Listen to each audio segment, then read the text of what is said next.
방금 우리 김수진 집사님은 기도를 아주 간결하게 잘 하셨는데, 어느 교회는 기도를 한번 시작했다면 창세기부터 요한계시록까지 시간 가는 줄 모르고 기도하시는 집사님이 있었다고 합니다. 어느 날 예배 시간에 또 이분이 기도를 맡게 됐는데, 기도가 이제 줄줄이 시작돼가지고 언제 끝날지 모르고 한참을 계속되다가 이제 끝에 가서 겨우 예수님의 이름으로 기도합니다. 아멘 하고 눈 떠보니까 목사님만 남았더라는 거지요. 다 어디 갔느냐고 물었더니 노아의 홍수 다 쓸려갔다고 이렇게 대답하더랍니다. 오늘은 노아의 홍수에 대한 말씀 우리가 배우겠습니다. 한자로 배선자를 어떤 분은 그렇게 파자에서 해석하는 걸 보았습니다. 배선자는 배주자에다가 8팔자 그리고 입구자로 되어 있는 것이 배선자입니다. 왜 이렇게 됐을까? 왜 8자가 있고 입구자가 있을까? 여기 대해서 혹자는 말하기를 노아가 그의 8식구가 탄 방주에서 배선자가 유래됐다고 이렇게 얘기하는데, 뭐 그럴 수 있겠다는 생각을 갖습니다. 타이타닉호는 그 당시 세계 최첨단 항해 선박 건조 기술로 만드는 배로서 하나님도 침몰시킬 수 없는 배라는 이렇게 호언장담하다가 1912년 4월 14일 빙산과 충돌해서 이 배 2224명 중에서 무려 1515명이나 숨지는 이런 최악의 해상 조난 사고를 당했습니다. 근데 노아의 방주는 배는 한 번도 만들어 본 것 같지 않은 노아와 그 8식구, 어쩌면 그 지역 사람들이 이제 품삯받고 도와주는지 모르죠. 전혀 선박에 만드는 데 대해서는 아무런 기술도 아무런 어떤 지식도 없어 보였던 이 노아에서 만들어졌는데, 이 노아의 방주야말로 안전도에 있어서는 최고라고 합니다. 노아가 그렇게 만들었던 것은 이제 창세기 6장 22절에 보면 노아가 그와 같이 하여 하나님이 자기의 명하신 대로 다 준행하였더라. 하나님 명령대로 했더니 가장 안전한 배가 되었던 것이죠. 이 성경 말씀에서 어떤 영감을 받았던 미국의 그 선박 설계를 전공했던 그 사람이, 이분이 그 유명한 선박 설계가인 디키라는 사람이 이 노아의 방주에서 영감을 받아가지고 USS 오리곤호라는 전함을 설계를 배의 어떤 비율로 이렇게 만들었는데, 이 USS 오레곤호는 미 해군에서 지금까지 건조된 군함 중에 가장 견고한 군함으로 간주되고 있다고 이렇게 알려져 있습니다. 노아와 그 8가족이 탔던 그 방주는 어디로 갔을까? 창세기 8장 4절에 보면 7째 달 곧 그 달 11의 날에 방주가 아라랏산에 머물렀다고 이렇게 말씀하고 있는데, 우리가 일반 상식으로 보면 이 배가 저 페르시아만이라든지 어떤 대양으로 흘러갔을 싶은데 어떻게 산 위에 날름 올라앉을 수 있었는가? 이 아라랏산은 지금 터키 지역에 있는데 해발 5,160m나 되는 만년설이 뒤덮인 곳에 이제 이곳에 노아의 방주가 거기에 이제 걸쳐 있던 것으로 이렇게 알려져 있는데, 이 노아의 방주에 대한 기록은 뭐 성경뿐만 아니라 많은 곳에 많은 설화와 전설과 각 나라의 수많은 이야기 속에 노아의 방주를 연상시킬 수 있는 이런 이야기들은 곳곳에 있는 걸 보면 어떤 인류의 조상이 여기서부터 새로 시작되었기 때문에 모든 인류가 여기에 대한 어떤 기록들을 가지고 있는 것이 아닌가 하는 생각도 갖게 됩니다. 그 맨 처음 이 아라라스라는 정복했던 사람은 독일 사람 페롯이라는 박사인데 1829년 열악한 등산 장비를 가지고 산에 올랐는데 그러나 그때는 방주를 목격하지 못했다고 합니다. 그런데 1856년 영국의 무신론 과학자 3명이 방주를 발견하고는 이것이 기독교의 어떤 성경의 진정성을 입증하는 것이 될까 봐서 이것을 이제 방주에 불을 질렀는데 그런데 이제 그 오랫동안 이 만년설에 덮여 있었고 이것이 나무가 오래돼서 이것이 그 석화 현상이 일어나서 그것이 불이 타지 않고 돌처럼 굳어져 있어서 제대로 불이 타지 않았다고 합니다. 그러다가 1876년 영국 대사 브라이스가 이 수목 한계선 위에까지 올라가서 나무 조각을 발견하고 그러다 1883년 터키 정부는 노아가 방주 아라라산에 있는 걸 분명하다고 공식적으로 발표하기도 한 것으로 이렇게 전해지고 있습니다. 그런데 이제 이 노아의 방주가 건조되는 내용은 창세기 6장에 나타나 있죠. 창세기 6장에 보면 14절로 16절 말씀 보면 너는 고페르 나무로 너를 위하여 방주를 만들되 그 안에 칸들을 막고 역청을 그 안팎에 칠하라. 내가 만들 방주는 이러하니 그 길이는 300규빗, 너비는 50규빗, 높이는 30규빗이라. 거기에 창을 내되 위에서부터 한 규빗에 내고 그 문을 옆으로 내고 그 상중하 3층으로 할지니라 하고 이렇게 말씀하고 있습니다. 먼저 이 방주를 만든 재료에 대해서 고페르 나무로 하라. 이전성은 잣나무로 하라고 이제 번역됐습니다만은 이것은 이제 그 편백나무, 측백나무과의 편백나무라고도 하는 사람이 있는데 이건 키가 약 30m까지 자라고 예전부터 선박 건조용으로는 최상의 나무였다고 이렇게 알려져 있습니다. 이 나무를 가지고 솔로몬 성전의 의문을 이걸로 이제 짜기도 했고 또 바티칸의 베드로 성당의 문도 이 나무로 만들었는데 콘스탄틴 대제로부터 무려 1000년에 이르도록 이 나무는 그대로 지금도 잘 그 모습을 유지하고 있다고 이렇게 또 알려져 있습니다. 이런 그 단단한 나무 그리고 튼튼한 이렇게 목재를 가지고 방주를 만든 것은 이것은 우리의 인생의 항로에 있어서도 도중에 파손하지 않도록 끝까지 견고한 심지로 우리가 믿음의 중심을 지킬 것을 의미하는 것으로 이렇게 해석될 수가 있습니다. 그리고 그 안에 칸들을 막고 역청으로 그 안팎을 칠하라고 말씀했습니다. 이 방주를 만들 때 이 고페르 나무뿐만 아니라 그 칸을 만들고 그 역청으로 이제 모든 칸칸을 잘 발라서 물이 그 안에 스며들지 못하도록 이렇게 이제 방수 효과를 냈던 것이죠. 이건 어떤 의미가 있을까? 어쩌면 오늘날 이 시대를 살아가고 있는 그리스도인들 그리고 그리스도의 교회는 이런 그 노도 같은 세상의 어떤 세파 속에서 살아가면서 자칫 세속의 물결이 교회 안에 침투하거나 세상적인 철학과 세상의 가치관이 우리들의 신앙을 침수시키지 못하도록 오염시키지 못하도록 이것을 이제 잘 차단할 것을 암시하는 이런 말씀으로도 해석되고 있습니다. 그러면 방주의 크기인데 그 길이는 300규빗, 너비는 50규빗, 높이는 30규빗이라 거기에 창을 내되 위에서부터 한 규빗을 내고 그 문을 옆으로 내고 상중하 3층으로 할지니라고 했습니다.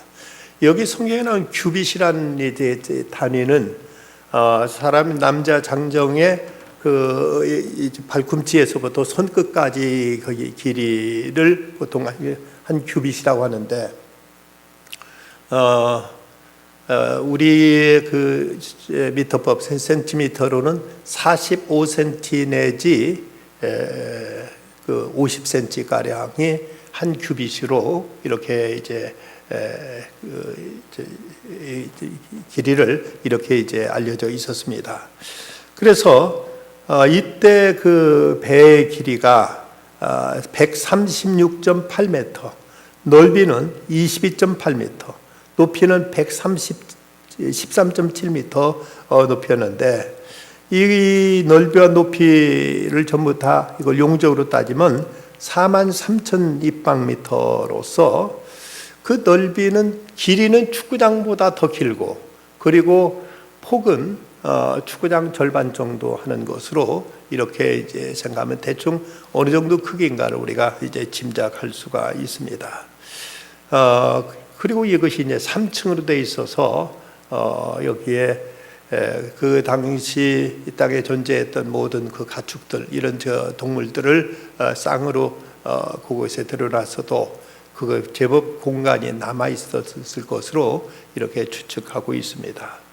그런데 당시는 중장비도 없었고 크레인도 없었는데 어떻게 이렇게 엄청난 배를 다 건조했을까?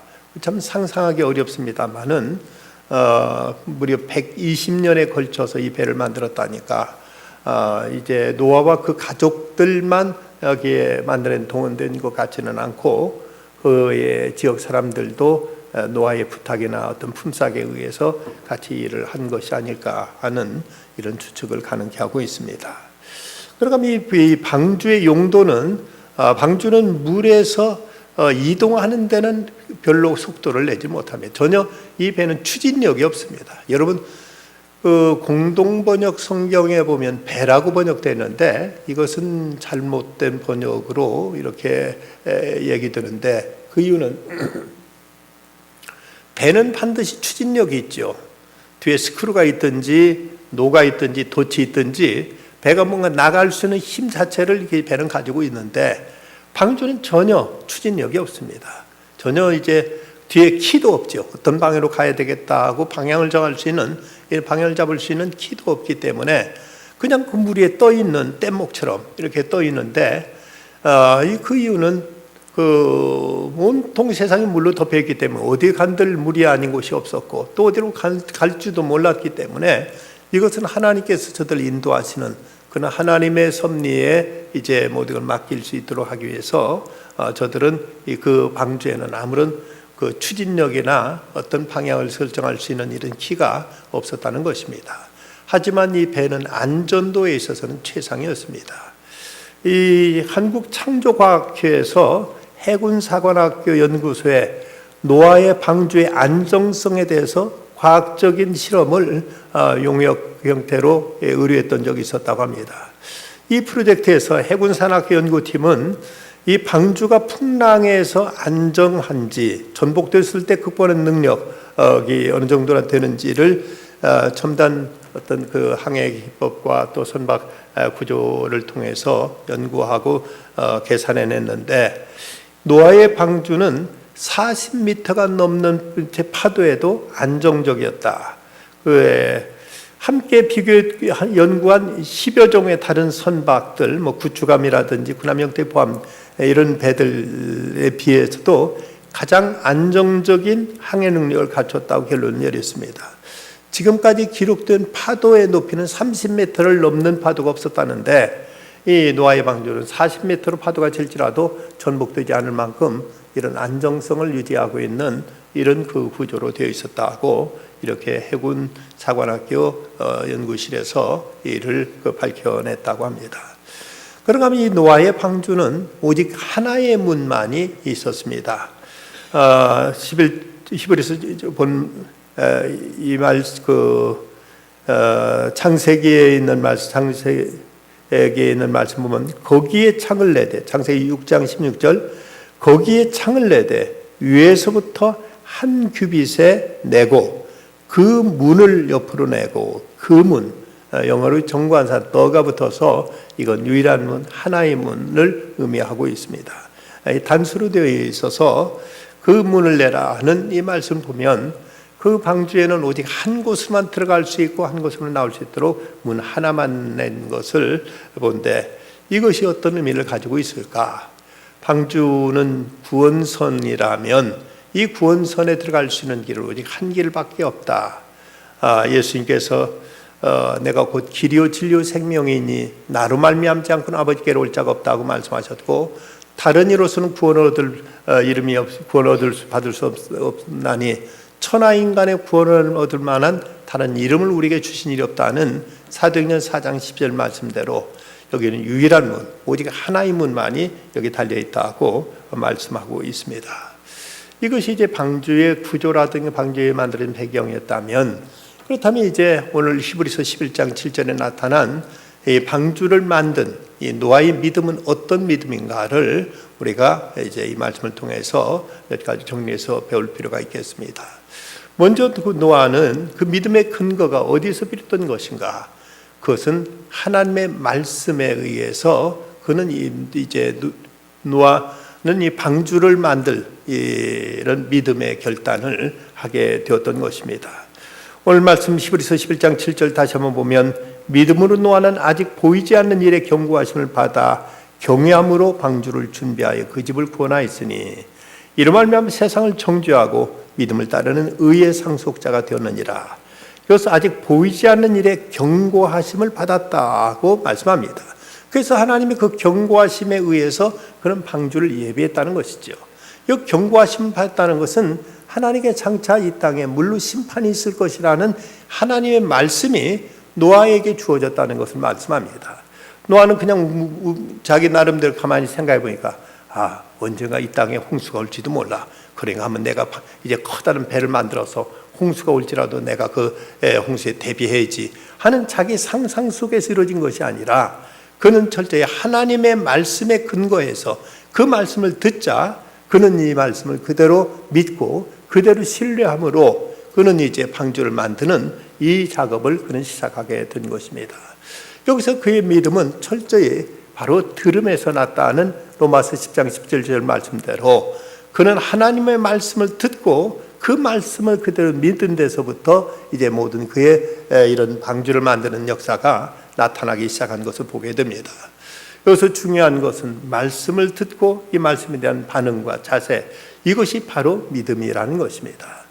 우리가 하나님을 믿는다고 했을 때 그 하나님을 믿는다는 건 물론 하나님의 존재를 믿지만 하나님 그분의 말씀을 믿는 것이고, 믿음이 좋다 나쁘다를 어떻게 가늠할 수 있느냐, 그건 말씀에 대한 자세, 말씀에 대한 태도, 말씀을 듣는 태도와 거기에 대한 반응을 통해서 우리는 그 사람의 믿음을 가늠할 수가 있습니다.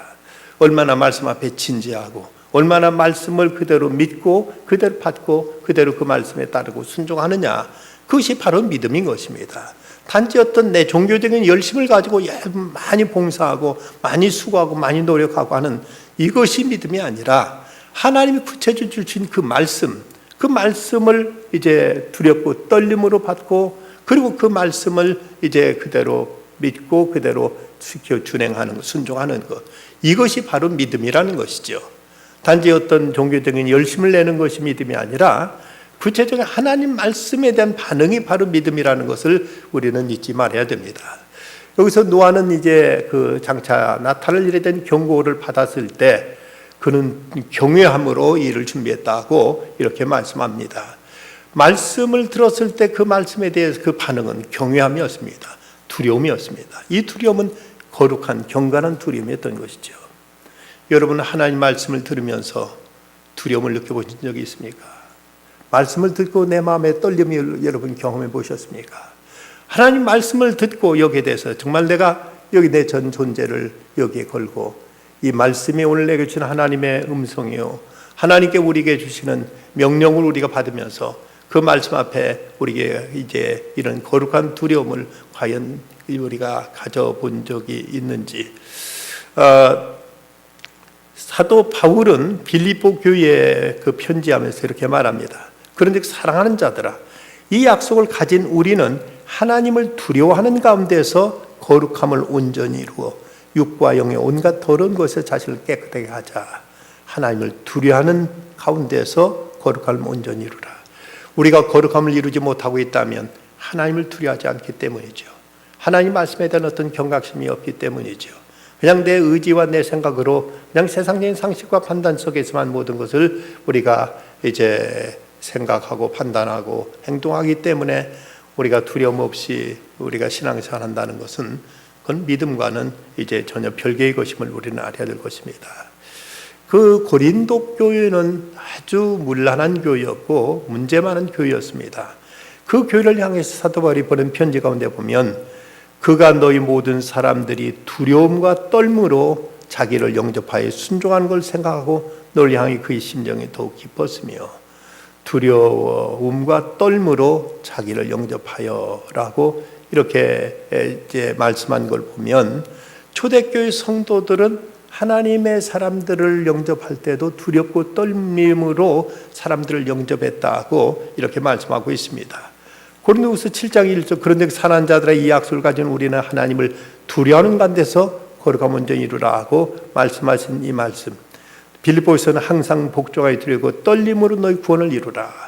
우리에게는 말씀을 통해서 마음에 이런 경건한 두려움을 갖는 것, 이것이 바로 노아의 믿음이었고, 노아는 이런 경건한 두려움을 통해서 방주를 준비하는 이런 행동으로 반응으로 나타날 수 있었던 것입니다. 이 모습은 롯의 사위들과는 얼마나 대조적입니까? 롯의 사위들은 그 소돔성에 하나님의 심판 유황불이 내리라는 그 경고가 내려졌지만 그것을 농담으로 여겼더라고 성경은 기록하고 있습니다. 창세기 19장 14절 말씀, 롯이 나가서 그 딸들과 결혼할 사위들에게 말하여 이르기를 여호와께 이 성을 멸하실 터이 너희는 일어나 이곳에 떠나라 하되 그 사위들은 농담으로 여겼더라. 농담으로 여겼다는 것입니다. 하나님의 말씀을 노아는 듣고 두렵고 떨림으로 경외함으로 방주를 예비했는가 하면 롯의 사위들은 그 심판에 대한 예언을 듣고는 그냥 농담으로 여김으로써 저들은 그 유황불 속에 그대로 불타 사라지고 말았던 것입니다. 믿음과 행위는 어떤 관계일까? 여러분, 믿음과 행위, 어떤 경우 이거 신학적인 이제 어떤 논쟁이 되기도 합니다만은 물론 믿음이 앞서는 것이 사실입니다. 믿음에 의해서 우리가 그 믿음에 따라 행동하는 것인데, 그러나 그 우리가 하나님을 믿는 그 믿음은 반드시 그 행동을 수반하기 마련입니다. 믿음과 행동이 별개로 따로 이제 존재할 수가 없다는 것이죠. 노아가 방주를 만든 행위, 그것은 바로 믿음에 근거했습니다.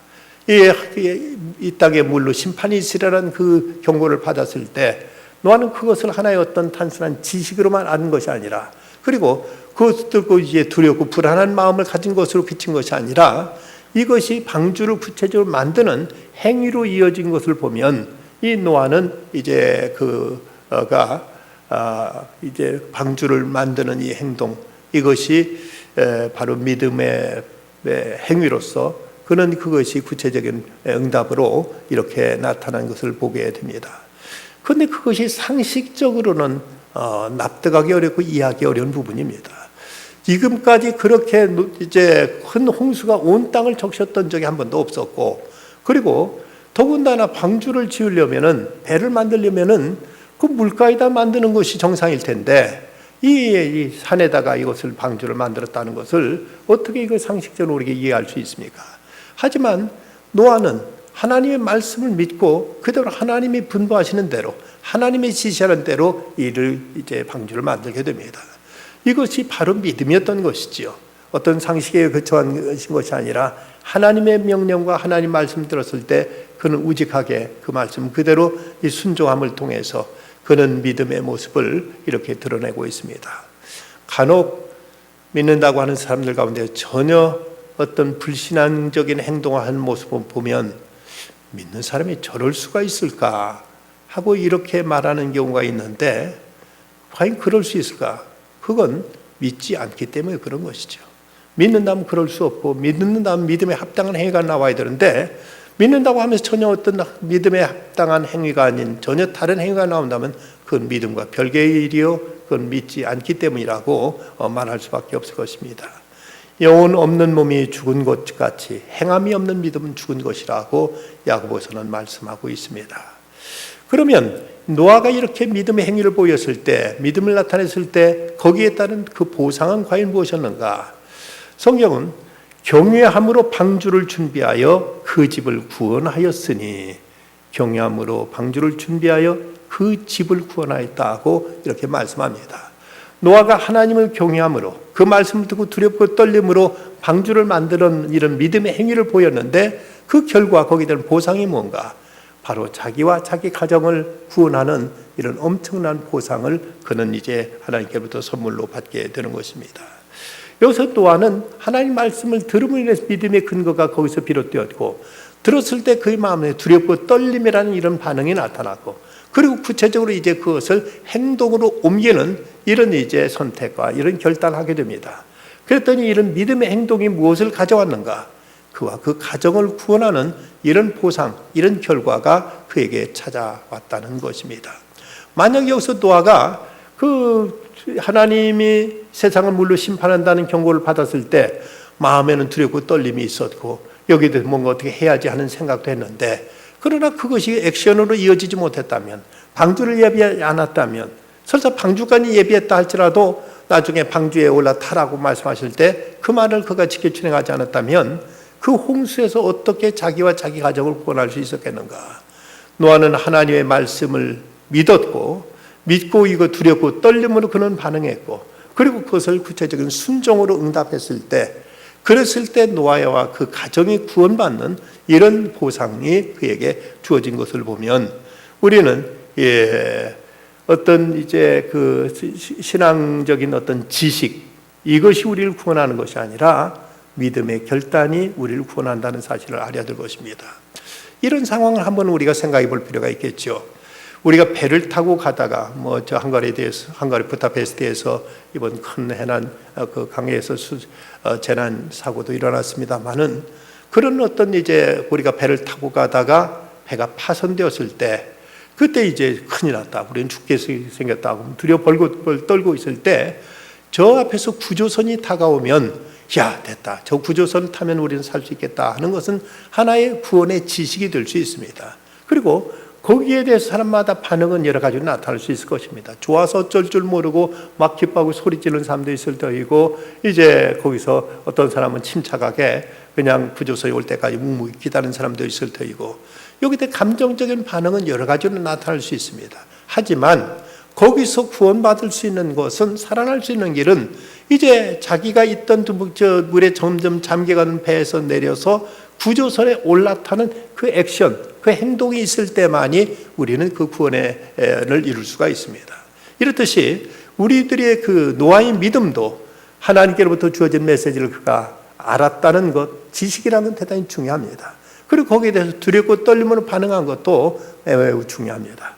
또 하나 더더욱 중요한 것은 그가 하나님 말씀을 듣고 그대로 준행하여 방주를 만든 것과, 방주를 다 지은 다음에 하나님께서 그 배에 올라타라고 말씀하시자 그와 그 가족은 그 방주에 모두 다 올라탐으로써 그가 구원에 이를 수가 있게 되었던 것입니다. 여기 참 아름다운 모습은 노아뿐만 아니라 그 모든 가족이 다 이 방주에 올라감으로 구원을 받았다는 것이죠. 어쩌면 이것은 노아가 그 가장으로서 그 가정에서 권위가 있었던 것이고, 또 노아의 가족들은 노아를 그만큼 신뢰했다는 것을 의미하기도 합니다. 노아가 이런 일을 했을 때 그 가족들은 무슨 이제 정신 나간 일을 하느냐고, 왜 이제 무슨 홍수 있는 마른 날 홍수가 다 내린다고, 여태가 이런 일 한 번도 없었는데 무슨 여기 홍수가 내린다고 방주를 만드느냐고 이렇게 만류하고 그것을 막았더라면은 이것은 그런 이제 이런 구원에 이르지 못했을 것입니다. 하지만 노아는 하나님의 말씀을 믿었고 그대로 순종했을 때 그와 온 가족이 다 함께 믿고 함께 따른 것을 보면, 노아는 영적으로 그 가정에서 권위가 있었고 가족들은 그를 신뢰했고 모두가 같이 한 믿음으로 이렇게 행동함으로 인해서 바로 주 예수를 믿으라, 그리하면 너와 내 집이 구원을 받으리라는 말씀대로 노아는 그 가정을 구원하는 이런 은총을 입게 되었습니다. 이때 이 노아의 이 믿음이 세상을 정죄했다고 말씀하고 있습니다. 7절 말씀 다시 보면 믿음은 노아는 아직 보이지 않는 일에 경고하실 마다 경외함을 방주를 준비하여 그 집을 구원하였으니 이로 말미암아 세상을 정죄하고 이 세상을 정죄했다는 이 말은 이 노아가 세상을 향해서 이 저주받을 놈들 너희들은 이제 모두 다 물에 빠져 죽어라 하고 욕했다는 그런 의미가 아닙니다. 여기서 노아가 세상을 정죄했다는 것은 그 당시 불신사에 노아가 이때 방주를 치는 모습을 보고 많은 사람이 비웃고 조롱했을 것입니다. 어쩌면 정말 심판이 나타났을 때, 홍수가 내렸을 때 그곳에 살던 사람들을 하나님에 향한 원망했을지도 모릅니다. 왜 우리에게는 방주를 예배하라고 안 하셨습니까? 왜 우리에게는 이제 홍수되는다는 걸 우리가 어떻게 믿을 수 있었습니까? 라고 이런 어떤 하나님께 항의를 했을지도 모르죠. 하지만 이때 하나님 뭐라고 말씀하셨겠습니까? 그런 소리 하지 말아라. 노아는 믿었다. 노아는 믿고 그대로 행했다. 너희들은 믿지 않음으로 인해서 방주를 예비하지 않았고, 그래서 너희들은 방주에 올라타지 않았을 뿐만 아니라 이로 인해서 너희는 이렇게 된 것이다 하고 하나님께서 이렇게 저들을 정죄하셨을 것입니다. 세상에 믿을 수 없다, 어떻게 그런 일 믿느냐고 말하지만, 그러나 세상에 믿는 사람이 있지 않습니까? 우리가 그리스도를 믿는다는 것, 어떻게 우리가 직접 눈으로 보지 않은 2000년 전에 예수 그리스도의 십자가를 다 믿느냐? 어떻게 그리스도를 통해서 세상을 구원한다는 사실을 어떻게 믿느냐? 어떻게 이렇게 전혀 현실적이지 않은 이런 얘기들을 믿으란 말이냐 하고 사람들은, 믿지 않는 사람들이 이렇게 항의할지 모릅니다. 하지만 그때 하나님은 그런 소리 하지 말아라. 세상에 얼마나 이런 시대에도 경건하게 내가 행한 모든 일을 믿고, 그리고 앞으로 나타날 심판이 그대로 이루어질 것을 믿고 대비한 사람들이 있지 않느냐. 바로 이걸 통해서 하나님은 이제 노아의 믿음을 통해서 그 당시 세대의 세상을 정죄하셨듯이 이 시대도 하나님은 믿음을 통해서 불신을 하나님께서 정죄하실 것입니다. 그렇다면 노아는 그 당시 사람들에게 전도했을까? 믿으라고 했을까? 오늘 성경 말씀 히브리서라든지 창세기에는 노아가 전도했다는 말씀이 전혀 나오지는 않습니다. 그렇다면 노아는 전도하지 않았으니까 당시 사람들은 억울하게 당한 것 아닌가? 한마디도 듣지 못했는데 어떻게 또 이렇게 심판한단 말인가 하고 이렇게 항변할지 모르지요. 하지만 성경의 한 부분, 베드로 서신에 보면 이렇게 말씀하고 있습니다. 옛 세상을 용서하지 아니하시고 오직 의를 전파하는 노아와 의를 전파하는 노아라고 말씀하고 있습니다. 노아는 이때 의를 전파했습니다. 하나님의 의를 전파했고 하나님의 구원을 전파했던 것입니다. 그러나 저들은 믿지 않았던 것이죠. 분명히 노아는 그 시대 속에서 구원의 길을 사람들에게 전파했지만, 그러나 사람들이 믿지 아니함으로 인해서 저들은 이 시대의 홍수 가운데서 생명을 구원하지 못하고 말았던 것입니다. 어쩌면 이 사건은 오늘 우리 이 시대를 또한 이제 상징하고 있는지도 모릅니다. 예수님은 이런 말씀하셨습니다. 노아의 때와 같이 인자의 임함도 그러하리라. 홍수전에 노아가 방주에 들어가던 날까지 사람들은 먹고 마시고 장가들고 시집가고 있으면서 홍수가 나서 그들을 다 멸하기까지 깨닫지 못하였으니 인자의 임함도 이와 같으리라. 마태복음 24장 38절과 39절 말씀입니다.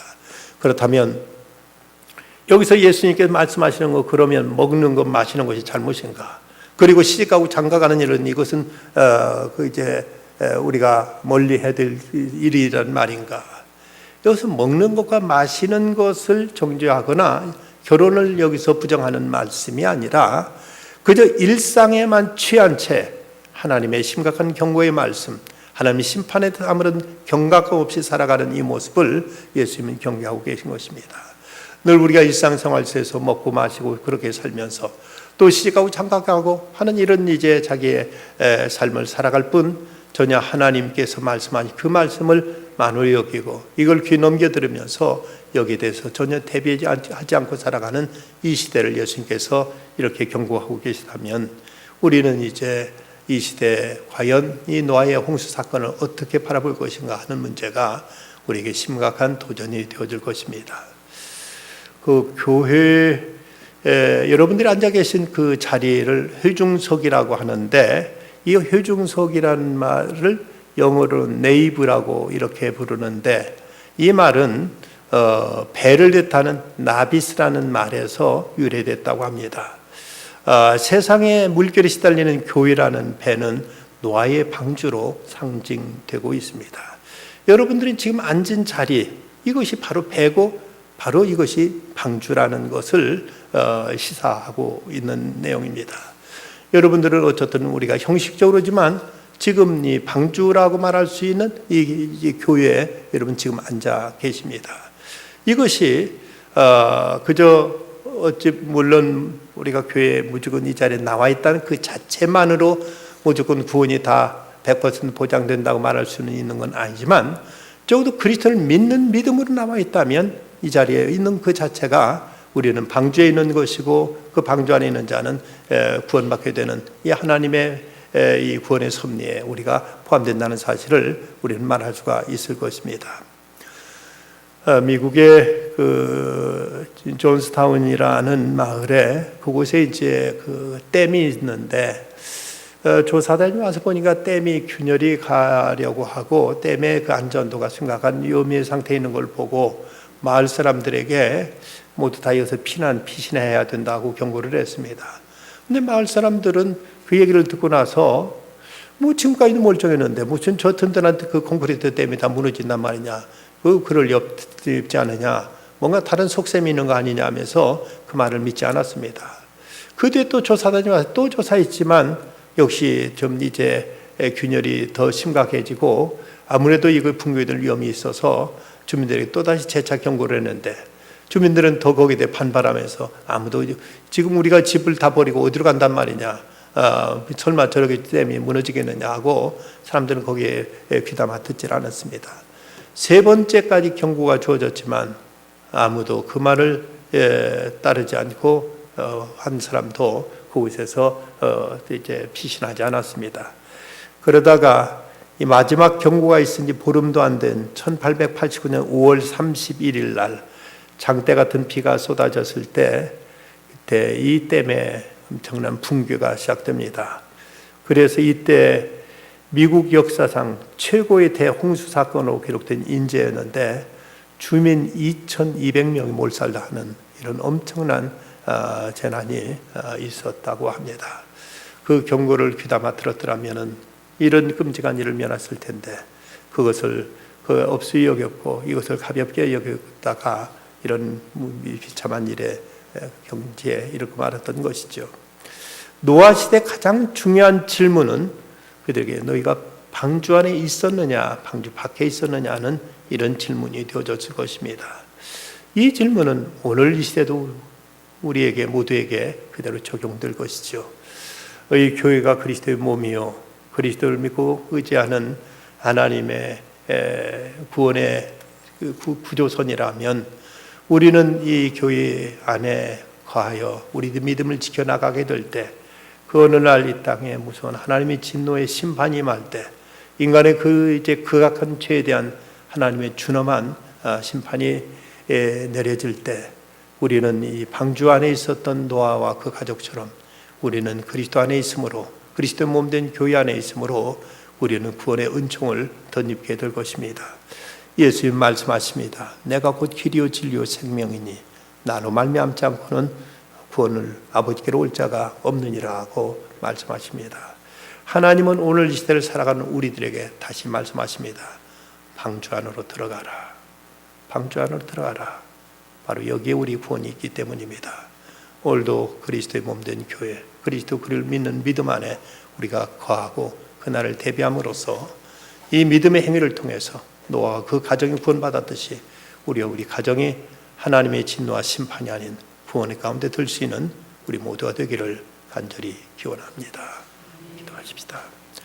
거룩하신 아버지 하나님, 오늘도 그 주님의 몸된 교회에 나와서 주의 말씀을 통해서 하나님이여 이 땅에도 언젠가 내릴 그 심판의 문제를 저희들이 하여금 이제 경계함을 받게 하심을 감사합니다. 노아는 하나님의 그 말씀을 들었을 때 그가 경유함으로 방주를 준비했다고 말씀하고 있습니다. 저희들도 하나님 말씀을 삼가 두렵고 떨림으로 받게 하여 주시고 뿐만 아니라 이 말씀을 단순한 지식으로만이 아니라 이 말씀을 듣고 그대로 지켜 준행하는 믿음의 결단으로 이어지게 하여 주시옵소서. 그리하여 너와 내 집이 구원을 받으라 하신 말씀대로 저희와 저희 가족들이 함께 한 믿음으로 주님 안에 거하여 이 구원의 은총에 들 수 있는 저희들 되게 하여 주시옵소서. 아직도 이 구원의 복된 소식을 모르고 살아가는 영혼들에게 복음을 전하기 위해서 올여름에도 저 티베트 사람들을 향해 찾아가는 발걸음들을 기억하여 주시고 이번에 가서 전하는 그 복음의 메시지를 통해서 저들의 영혼이 깨어나게 하여 주시고 저들도 구원의 방주에 올라탈 수 있는 결단들이 일어나게 하여 주시옵소서. 주변에 믿지 않는 가족과 이웃들에게도 할 수 있는 대로 저들을 방주하러 끌어들일 수 있는 저희들이 되게 하여 주시옵소서. 예수님의 이름으로 기도드리옵나이다. 아멘.